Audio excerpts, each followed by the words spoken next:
成为一个废人，失去进入血灵。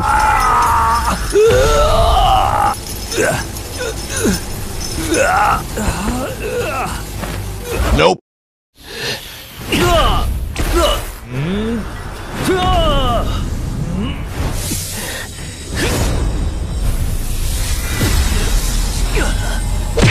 Sebelumnya, kita melihat di mana Tuan Muda King Feng yang baru datang dari medan perang di perbatasan, kaget melihat adiknya yang terluka parah, yaitu Qin Fen. Lalu dia mengumumkan tantangan ke Qin Chen untuk datang ke arena dan bertarung sampai mati. Lintian yang ada di arena itu langsung pergi ke rumah Qin Chen dan memberitahu kalau King Feng mengadakan pertandingan hidup dan mati dengannya. Di sini Lintian menyuruh Qin Chen agar tidak menerima tantangan tersebut. Ternyata Qin Chen belum tahu tentang berita pertandingan itu, karena seharian penuh ia berada di dalam rumah untuk berkultivasi. Di hari berikutnya, di situ terlihat King Feng datang ke arena itu untuk menunggu Qin Chen. Orang-orang di sana pun sangat antusias dengan pertandingan itu. Di waktu yang sama, Qin Chen datang ke pavilium daki yang kemarin dan meminta bahan pil pesanannya. Dan sekarang gue udah tahu nama master pavilium itu, yaitu Qiaoya. Qiaoya terlihat menggoda Qin Chen. Lalu Qin Chen bilang kalau dirinya hanya anak kecil yang tidak cocok kalau masuk ke ranah 18+. Di sini Qin Chen ingin buat pil peledak tubuh tingkat 3, pil kondensasi, dan pil fondasi. Pil peledak adalah jenis pil yang dapat meningkatkan kultivasi ke heaven level dalam waktu singkat. Dan kalau tidak hati-hati pas pemakaiannya, pil itu dapat membuat meridian pemakainya hancur.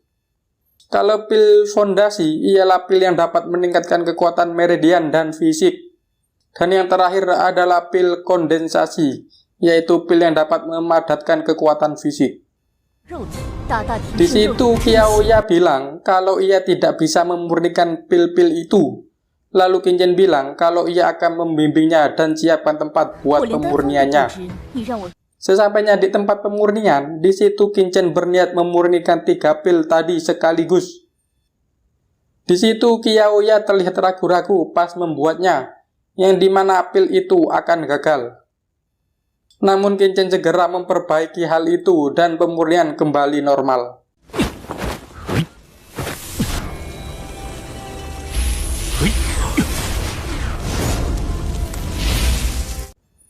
Setelah beberapa lama kemudian, akhirnya pil itu pun jadi. 2 orang di situ terlihat kagum dengan pil-pil itu. Namun Qin Chen biasa saja dan bilang kalau dulunya ia sering membuang-buang pil itu. Lalu setelah itu Qin Chen berniat meningkatkan efektivitas pil itu sekaligus.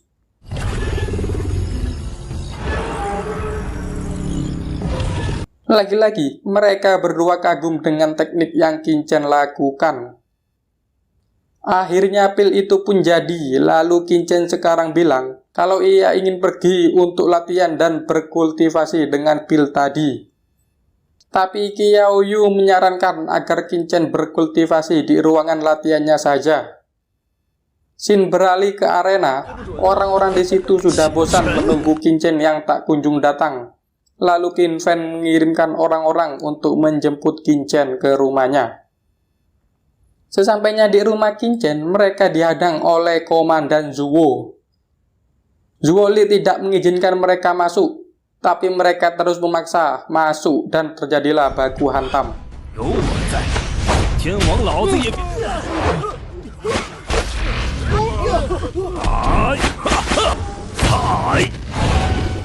Di saat baku hantam, mereka semua kaget di saat Zuo Li yang sudah berada di tingkat heaven level atau surgawi. Karena ia pikir Komandan Zuo Li punya penyakit yang membuat kultivasinya tidak bisa meningkat lagi. Mereka semua pun akhirnya ketakutan dan pergi meninggalkan rumah Qin Chen.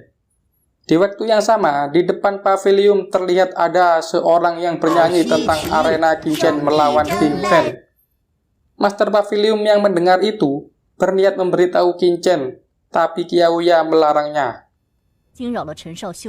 Di sini Qin Chen sudah memulai kultivasinya. Setelah beberapa lama, akhirnya Qin Chen berhasil. dan sekarang dia sudah dapat seni bela diri terbaik, yaitu tubuh abadi tingkat 1, dan juga sekarang Qin Chen sudah menembus tingkat Earth level. Di sini Qin Chen lagi-lagi membicarakan tentang Zhou Yu dan Qin Er, dan akan membalaskan dendamnya dulu. Lihat di part 1 buat yang belum tahu. Di malam harinya, di saat Qin Chen hendak pulang, tiba-tiba dia bertemu dengan Lian dan Ge Zhou. Mereka yang tampak kesal lalu menyuruh anak buahnya untuk segera menyerang Qin Chen. Di sini anak buah mereka tampak kewalahan, lalu muncul pengawal yang bertitel Earth level menyerang Qin Chen dengan teknik tinju amukan singa. Qin Chen yang baru saja berkultivasi dengan pil-pil tadi, serangan tersebut tidak berdampak apa terhadap Qin Chen. Lagi-lagi mereka menyuruh anak buahnya untuk menyerang Qin Chen. Lalu di sini Qin Chen mengaktifkan tubuh abadinya, yang dimana semua serangan tidak berasa ke tubuhnya. Setelah anak buah Lian dan Ge Zhou kalah,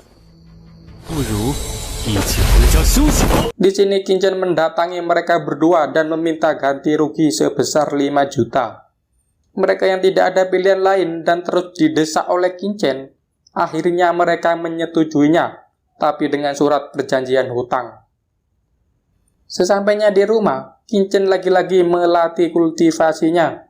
Di waktu yang sama, di rumah keluarga Qin terlihat Lady Zhao marah terhadap Qin Chen yang tidak datang ke arena.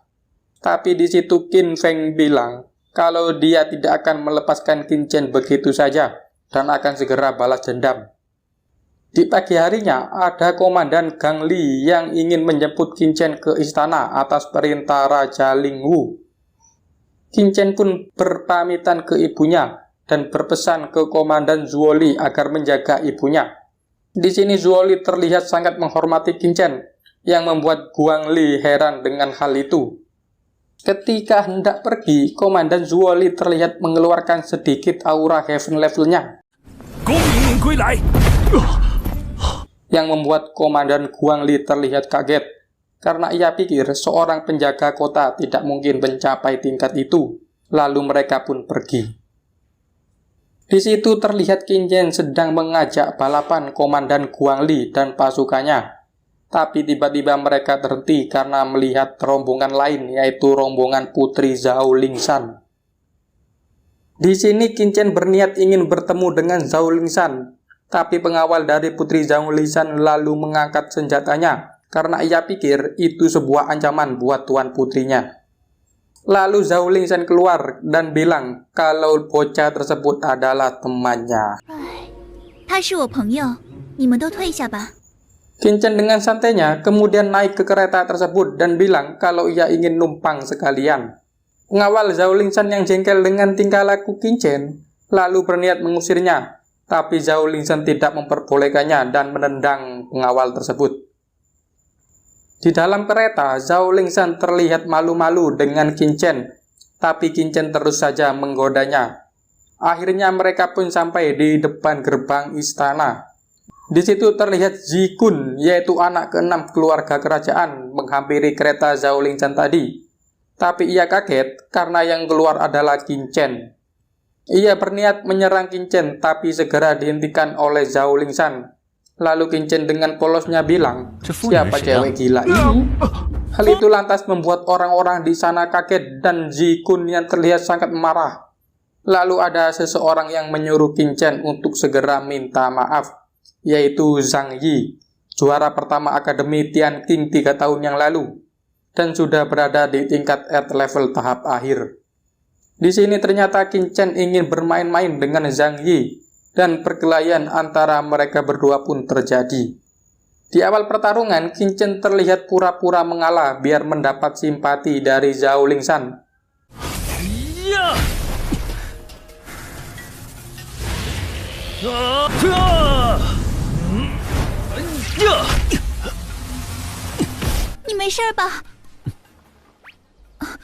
Ketika Zhang Yi melayangkan serangan keduanya, di sini Qin Chen langsung beraksi dan mengalahkan Zhang Yi dengan satu pukulan. Orang-orang di situ pun terlihat heran dengan kekuatan Qin Chen barusan. Setelah itu, Qin Feng maju dan ingin bertarung dengan Qin Chen. Tapi di sini terlihat Qin Chen mengabaikan tantangan itu. Qin Feng terlihat kesal, mengatai Qin Chen adalah anak sampah. Tapi Qin Chen balik meledeknya dengan sebutan ada anjing yang sedang menggonggong.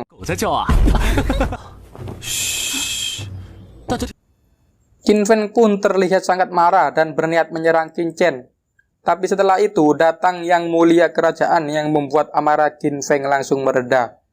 Di situ Yang Mulia terlihat membawa 2 orang yang akan membimbing mereka ke kompetisi 5 negara, yaitu Master Yuan Feng dan Raja Ling Wu. Lalu Master Yuan Feng memanggil burung jenakanya yang bernama Elang Cakar Biru, yang akan digunakan untuk transportasi mereka pergi ke kompetisi. Karena kalau lewat jalur darat, resikonya sangat besar. Mereka semua pun naik ke atas punggung besar tersebut. Di sini kita melihat Qin Feng yang masih marah dan berniat membunuh Qin Chen di Gunung Iblis saja. Pas burung itu hendak terbang lebih tinggi, semua orang terlihat pegangan sangat erat. Namun tidak dengan Qin Chen, ia malah enak-enakan tidur di belakang. Tiba-tiba Zi Kun lepas dari pegangannya, tapi Qin Chen dengan sigap berhasil menariknya kembali. Di situ Master Yuan Feng kagum dengan Qin Feng, karena dia bisa duduk dengan tenang di atas elang itu, padahal baru pertama kalinya. Lalu Master Yuan Feng tampak kaget setelah melihat Qin Chen yang malah tidur-tiduran di jok belakang. Di sini Raja Ling Wu menjelaskan kalau Qin Chen memanfaatkan energi perisai busur, di mana semakin kuat angin yang meniup, semakin kuat juga perisainya. Zhang Yi yang masih kesal dengan Qin Chen lalu memukul burung tersebut supaya Qin Chen jatuh. Orang-orang di sana pun pada panik karena tiba-tiba burung itu tidak bisa dikontrol. Master Yuan Feng lalu bertanya siapa yang memukul burungnya. Orang-orang di situ pun gak ada yang ngaku. Lalu Qin Chen bangun dan memberitahu kalau yang melakukan itu ialah Zhang Yi. Zhang Yi terlihat mengelaknya lalu menuduh Qin Chen balik. Lalu Qin Chen menyarankan untuk menanyakan langsung ke burungnya itu. Orang-orang di situ mengira kalau hal tersebut adalah mustahil. Lalu Qin Chen dengan pengetahuannya maju ke depan dan berkomunikasi dengan burung itu. Di sini Qin Chen menyuruh burung tersebut untuk memberi pelajaran kepada orang yang memukulnya agar ditendang dari punggungnya. Dan benar saja, Zhang Yi seketika itu langsung terlempar dari punggung burung itu. Orang-orang di sana terlihat panik, lalu Qin Chen menyuruh burung itu untuk segera menolong Zhang Yi kembali. Tapi burung itu tidak mau memberi tumpangan Zhang Yi di punggungnya dan akan membawanya di cengkeraman. Lalu perjalanan mereka dihadang oleh burung Ziyan yang sangat banyak. Mereka pun bekerja sama untuk menyerang burung itu bersama-sama. Dan akhirnya, burung itu berhasil dikalahkan.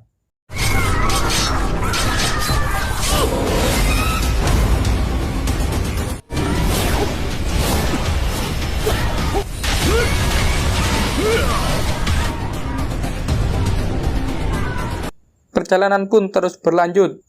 Dan tibalah mereka sampai di perkemahan kelima negara. Di situ banyak orang-orang jenius dari berbagai negara yang ikut kompetisi tersebut. Dan cerita pun bersambung. Di next video, kita akan melihat pertarungan kompetisi antar kelima negara besar. Jangan sampai kelewatan ya. Thank you. Terima kasih.